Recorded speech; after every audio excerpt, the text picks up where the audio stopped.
रखें।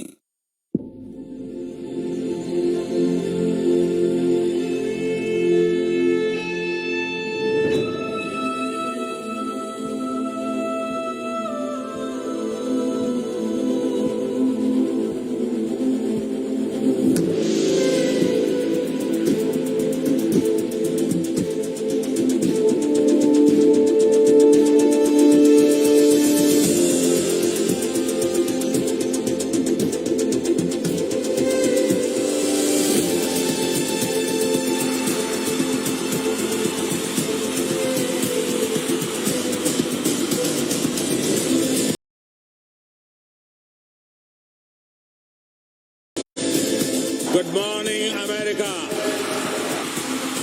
Bonjour. Sani Bonani. Konnichiwa. Ayong Haseo. Yorabun. Bharat Mata ki.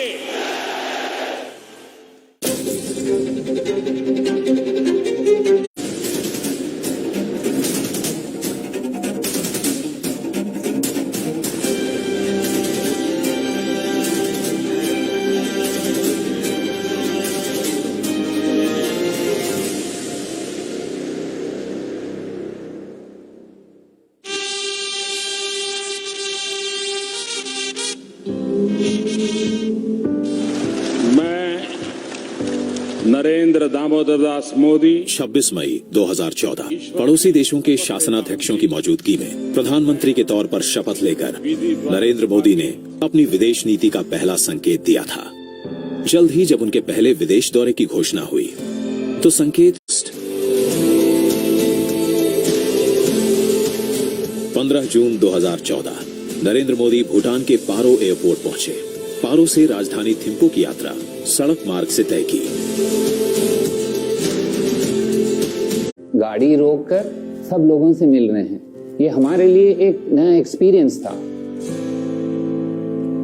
इसी तरह जब वो काठमांडू गए, हजारों से लोग रोड पर ठहरे हुए थे और प्रधानमंत्री कई बार रोककर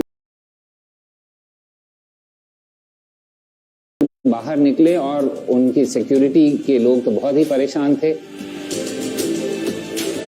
मैं तब भी मौजूद था जब वो पहली बार काफना अगेन रिस्क टेकिंग, जहां पर मुश्किलें होती हैं वहां पर भी लीडर्स जाते हैं। दुनिया भी ये देखकर अवाक रह गई। रूस के बाद अफगानिस्तान होते हुए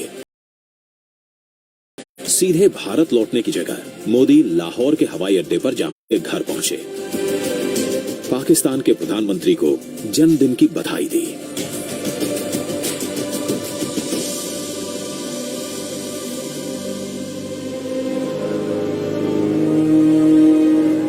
लेकिन सर्जिकल स्ट्राइक से आगे जाकर एयर स्ट्राइक का रास्ता अख्तियार किया।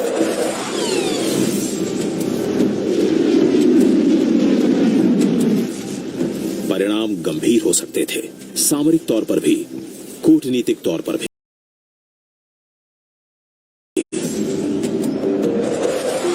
पाकिस्तान हमेशा यही कहा करता था, जो अगर हमारे ऊपर हमला हुआ तो हमारे पास भी न्यूक्लियर वेपन्स हैं। हमने न्यूक्लियर वेपन्स कोई म्यूजियम में रखने के लिए नहीं किया है, हम उसका कहता है जो हमारे पास न्यूक्लियर वेपन्स हैं।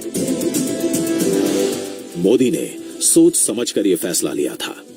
ये एक एप्रोप्रिएट रिस्पॉन्स है, ये इंटरनेशनल लॉ के अंडर एडमिसिबल है, तो इसलिए ना वो बात। पाकिस्तान के साथ मोदी ने जैसी नरमी और सख्ती दिखाई, वैसा ही चीन के मामले में भी रहा। चीन के साथ संबंध डोकलाम से लेकर लद्दाख तक भारत के मिजाज को परखने की कोशिश की। सीमा चीन का डटकर मुकाबला किया। Post 2014, we've been far more vocal in our actions. We may not have been very expansive in the words we have used, but in the posture, in pushing back, in preventing Chinese construction activities on the border.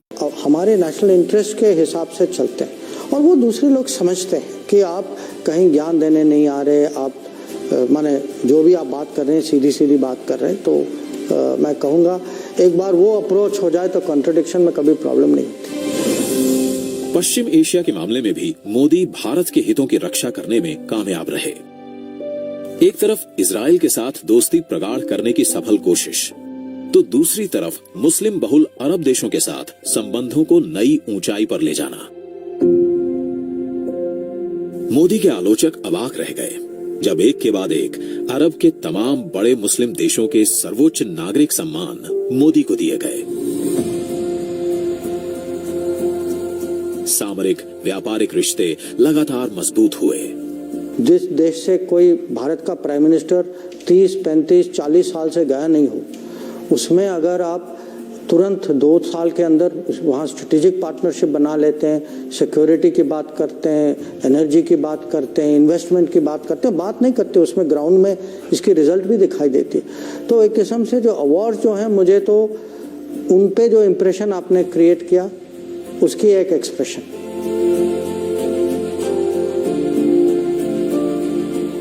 Bharat की सामरिक आर्थिक जरूरतों के हिसाब से द्विपक्षीय संबंध मजबूत करने में लगे मोदी अंतर्राष्ट्रीय मंचों पर भी कई प्रमुख मुद्दों पर अगुवाई लेते दिखे।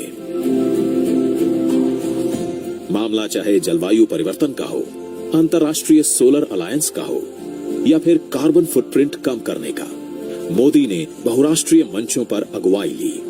Will be pleased to host this initiative at the premises of our National Institute of Solar Energy.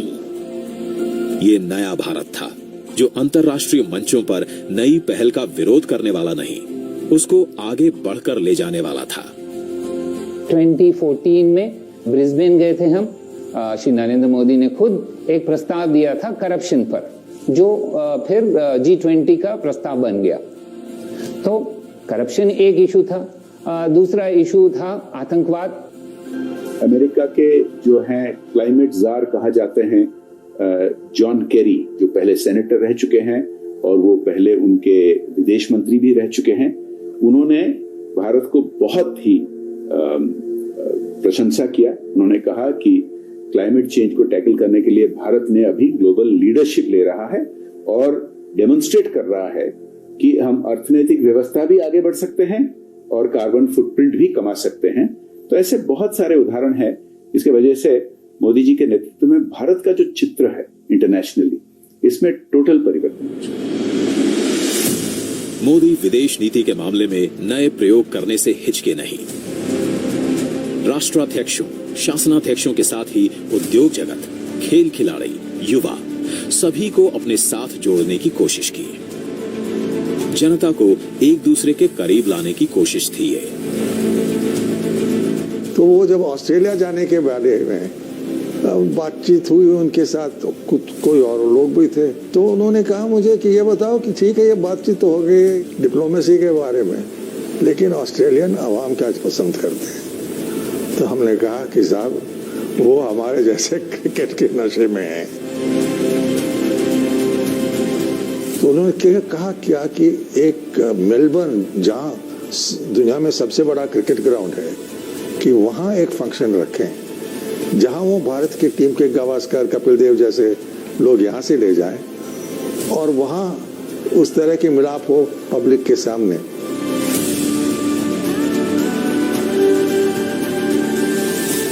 उससे मुझे ये समझ आया कि ये पब्लिक क्या सोचेगी, चाहे वो देश में हो या विदेश में हो, इस पर बहुत दिलचस्पी लेते हैं। कूटनीति को सिर्फ 2 देशों की औपचारिक बातचीत तक सीमित नहीं किया, वो भी महज 2-4 बैठकों तक। मोदी के विदेश दौरे में बैठकों, मुलाकातों की तादाद बढ़ी। हमारी जो स्पीड या पेस जो थी ना, वो ठीक 5, 6, 7, 8 मीटिंग की, ज़्यादा से ज़्यादा। अब वहाँ से जब हम गए 10, 12, 15 मीटिंग एक दिन में, तो आप ही समझिए कि एक किस्म से आप T20 के स्पीड में टेस्ट मैच खेल रहे हैं।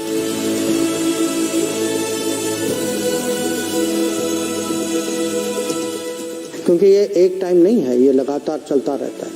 और मैं तो कभी कभी मैं हैरान हूँ, कुछ ऐसे ट्रिप्स हैं कि हम 6 दिन में 5 देश करते हैं। रात को प्लेन में, माने 5 दिन के ट्रिप में 3 दिन प्लेन में सोते हैं। तो क्योंकि वो उनमें है वो माने अपने आप को भी, जैसे वो कहते हैं इंग्लिश में कहते हैं ना, you don't spare yourself in national service.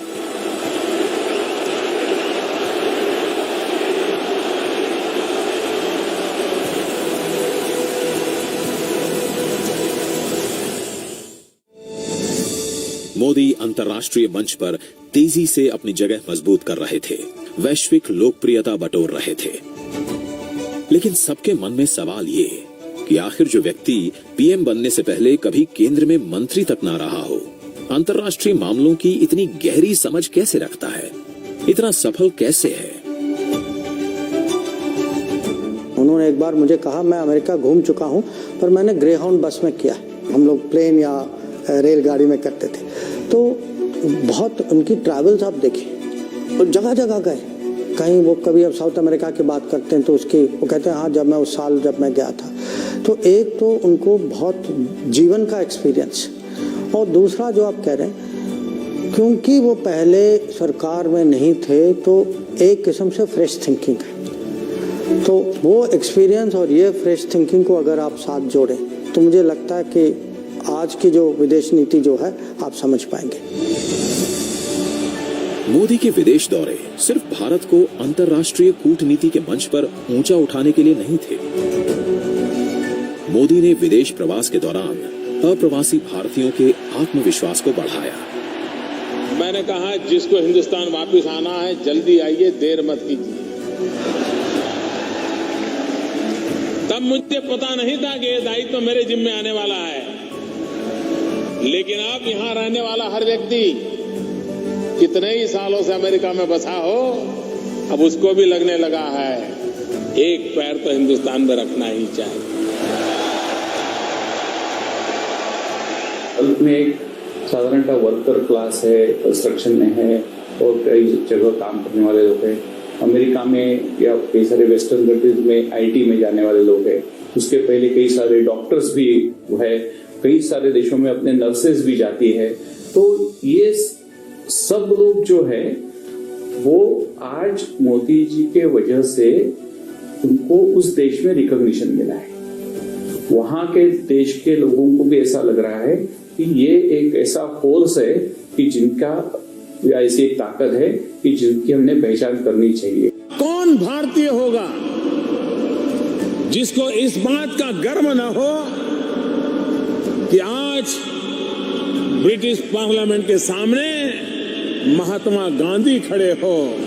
इससे बड़ा गर्व क्या हो? विदेश में बसे भारतीयों का मान सम्मान बढ़ाने में लगे मोदी की कूटनीति का महत्वपूर्ण हिस्सा रहा भारतीय संस्कृति और इसके बड़े प्रतीक चिन्ह। चाहे अंतर्राष्ट्रीय मंचों पर हिंदी का इस्तेमाल हो या भारत की हजारों वर्ष पुरानी विरासत से दुनिया का परिचय कराना हो। पीएम के तौर पर संयुक्त राष्ट्र की पहली ही बैठक में शामिल होते हुए मोदी ने इसकी शुरुआत की। 21 जून को अंतर्राष्ट्रीय योग दिवस के तौर पर पूरी दुनिया में मनाने का प्रस्ताव रखा। योग हमारी पुरातन पारंपरिक अमूल्य देन है। आइए हम एक अंतर्राष्ट्रीय योग दिवस को आरंभ करने की दिशा में कार्य करें। रिकॉर्ड समय में मोदी का यह प्रस्ताव मान लिया गया। पूरी दुनिया में योग को औपचारिक मान्यता मिल गई। दुनिया जो है भारत को जानना चाहती है। दुनिया समझती है कि हमारी एक पर्सनालिटी है, हमारी एक कल्चर है, ट्रेडिशन है, सिविलाइजेशन है। तो भारत का प्राइम मिनिस्टर जो है उसको वर्ल्ड स्टेज में अगर ये एक्सप्रेस ना करें तो फिर बात नहीं बनती। हम तो मैं कहूँगा जो भाषा से ज़्यादा वो टोटल पैकेज जो है, जिस तरीके से वो अपने आप को कैरी करते हैं, जैसे वो दुनिया के ग्लोबल एजेंडा पे उनका प्रभाव होता है। जैसे आपने देखा पेरिस में क्या हुआ। आपत्ति को अवसर में बदलना प्रधानमंत्री मोदी को भली भांति आता है। मोदी को ये मौका कोविड के विश्वव्यापी प्रकोप ने दिया। भारत को इस संकट से निकालने में लगे मोदी ने वैश्विक मंच पर भारत की वसुधैव कुटुंबकम की सोच को व्यावहारिक तौर पर पूरी ताकत से सामने रखा। चाहे दुनिया के ज्यादातर देशों को दवा की सप्लाई करनी हो या वेंटिलेटर्स की या फिर टीके की, मोदी ने भारत के दरवाजे सबके लिए खोल दिए। वैक्सीन मैत्री मिशन के तहत दुनिया के तमाम देशों को कोविड से बचाव करने वाले टीकों की सप्लाई की। We know that it will be a long time before the entire humanity can be vaccinated. And so, we will continue to share our experiences, our expertise, and also our resources with the entire humanity in the fight against the pandemic. प्रतिदिन हम जितने टीका लगाते हैं, बहुत सारे देश हैं जो उनका टोटल टीकाकरण उतना ना हो। इसकी वजह से एक भारत की भी चित्र बदलने लगी है। और जो हमने मदद किया अन्य देशों को, ये सुन के बहुत लोग आश्चर्य होते हैं कि हम 80 से 90 देशों को हमने मदद किया। या तो उनको दवाई भेजा, या पीपीई किट भेजा, या रिलीफ मटेरियल भेजा, या टीका वैक्सीन हमने भेजे।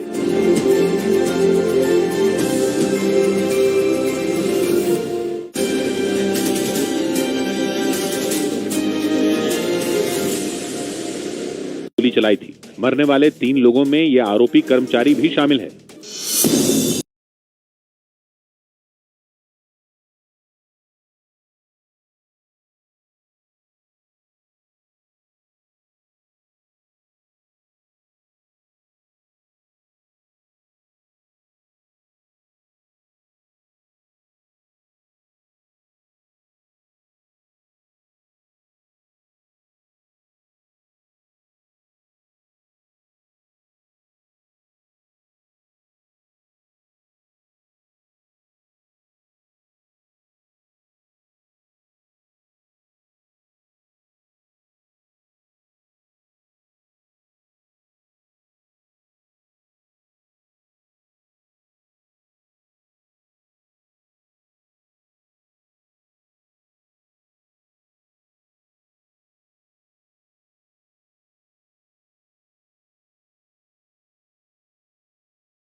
आसपास के छोटे पड़ोसी देशों के इलाकों में घुसपैठ से लेकर ऑस्ट्रेलिया, जापान और भारत के साथ आक्रामक रुख अख्तियार करने में कोविड की चुनौतियों के बीच मोदी अमेरिका, जापान और ऑस्ट्रेलिया के साथ मिलकर चतुष्कोणीय सुरक्षा संवाद की राह पर आगे बढ़े, जिसे दुनिया अब क्वाड के तौर पर जानती है। और चीन इससे सबसे अधिक बौखलाया हुआ। लेकिन ये सिर्फ चीन के सामने साझा मोर्चा नहीं, बल्कि उससे भी आगे विकास की राह पर साझा ढंग से आगे बढ़ने की कोशिश है। प्रधानमंत्री मोदी ने कहा है पूरी दुनिया की बेहतरी के लिए ये एक इनिशिएटिव है, ये एक इंस्ट्रूमेंट है। तो इसलिए इसकी शुरुआत तो हुई थी मैरीटाइम सिक्योरिटी के इशू से, चीन की आक्रामकता को देखते हुए, परंतु अब अगर हम देखें तो इसमें चाहे वो क्लाइमेट चेंज है, चाहे कोविड-19 है, इमर्जेंट टेक्नोलॉजीज हैं, एआई है, 5G है, एजुकेशन है, इंफ्रास्ट्रक्चर है। तो जैसे जैसे क्वाड का विकास होगा, वैसे वैसे इन 4 मुल्कों में जो कि क्वाड के मेंबर हैं, वो आपस में सहयोग कर पाएंगे। और इंडो पैसिफिक में जो बड़े बड़े बदलाव आए हैं, जैसे कि चीन का एक राइज हुआ है या चीन का एक उत्थान हुआ है, उसकी वजह से जो आजकल कुछ जटिलता आए हैं, उससे जो नए नए मुद्दे उभरे हैं, उसको कैसे एक तरह से डील किया जाए, इसके बारे में क्वाड जो है वो सहयोग करेगा। देश के अंदर लगातार मजबूती हासिल करने वाले मोदी दुनिया के मंच पर भी अपनी मजबूत पहचान बना चुके हैं। न मैं रुकने वाला हूं, न मैं थकने वाला हूं, और न ही झूठ के सामने कभी झुकने वाला हूं। भारत की साख बढ़ी है, मोदी का जलवा कायम हुआ है। मोदी को पसंद करने वालों की संख्या है अनंत, देश में भी दुनिया में भी। मैं पहली बार 1977 में मैंने फॉरेन सर्विस ज्वाइन की थी, तो मुझे करीब 45 साल हो गए इसमें। मैं कहूँगा बहुत फ़र्क आया है, क्रेडिबिलिटी की फ़र्क है, स्टैंडिंग की फ़र्क है, कल्चर की फ़र्क है। आजकल हमारे बारे में कहा जाता है कि हम फर्स्ट रेस्पॉन्डर हैं। विश्व गुरु बनने के लिए जो भारत का एक भूमिका था सदियों से पहले, और ये कॉलोनियल टाइम्स में इसको हम भूल गए थे, इसको कैसे हम रीडिस्कवर करें, इसको मोदी जी ने बहुत अच्छी तरह से कम्युनिकेट कर चुके हैं। अनिकेत, अविरल, अजीत, अडिग या फिर 125 करोड़ से अधिक आबादी वाले राष्ट्र का प्रतिनिधि, जिसकी देश दुनिया में सिद्धियां हैं अनंत। मोदी को विश्व समुदाय अलग अलग रूप में पहचानता है, लेकिन खुद मोदी 125 करोड़ देशवासी, ये इतिहास की अमर कथा है। उन 125 करोड़ देशवासियों में एक मोदी होगा, उससे ज्यादा कुछ नहीं हो। ऐसी ही मोदी की पहचान हो, वो 125 करोड़ में खो गया हो, 125 करोड़ में लिप्त हो गया हो, इतिहास के किसी पन्ने पर नजर न आता हो। अगर ऐसी जिंदगी जी करके जाऊं, अपने आप को पूरी तरह खपा दूं, आहुत कर दूं, तो उससे बड़ा जीवन का आनंद क्या होगा? यही खुशी होगी।